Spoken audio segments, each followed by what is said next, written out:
Hello বন্ধুরা, আশা করি তোমরা সবাই ভালো আছো। আজকে তোমাদের সাথে আলোচনা করব ক্রমযুক্ত গণসংখ্যা নিয়ে।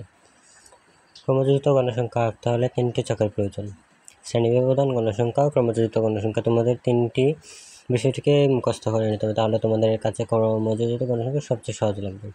যেমন শ্রেণীব্যবধান গণসংখ্যা, ক্রমযুক্ত গণসংখ্যা, এগুলো মুখস্থ থাকলে হবে। তোমরা শুধু ক্রমযুক্ত গণসংখ্যাটা মুখস্থ করে নেবে। যেমন শ্রেণীব্যবধান গণসংখ্যা প্রশ্নের মধ্যেই দেওয়া থাকবে। আমি প্রশ্ন থেকে লিখেছি শ্রেণীব্যবধান গণসংখ্যা। এখন ক্রমযুক্ত গণসংখ্যা কীভাবে বের করতে হয় আজকে তোমাদের তা দেখিয়ে দেব। ক্রমযুক্ত গণসংখ্যা লিখতে হলে এগুলোকে যোগ করতে হবে, ক্রমে ক্রমে যোগ করতে হবে। তো এখানে 6 আছে, আমরা প্রথমে 6 লিখে নিব।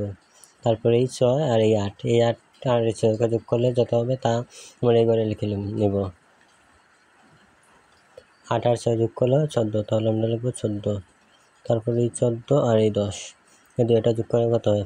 24 হয়, তাহলে আমরা এখানে 24 লিখে নিব। তারপরে এই 24 আর এই 12, এই দুইটি যোগ করলে হয় 34, আমরা এখানে 36 মানে 34 লিখে নিব।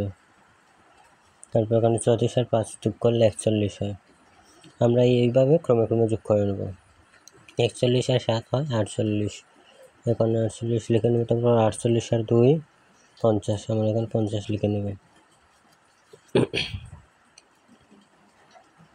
তারপর আমরা এগুলো যোগ করে নেব, এগুলো যোগ করে যত হবে এখানে লিখে নেব। এগুলো যোগ করে যদি 50 হয় আর এখানে যদি ক্রমযুক্ত গণসংখ্যা সবার লাস্টে 50 হয়, তাহলে আমাদের ক্রমযুক্ত গণসংখ্যা হয়ে যাবে। তো আমরা এই টপিক অনুসরণ করে সহজে ক্রমযুক্ত গণসংখ্যা করতে পারব। আজকের জন্য বিদায়, বাই।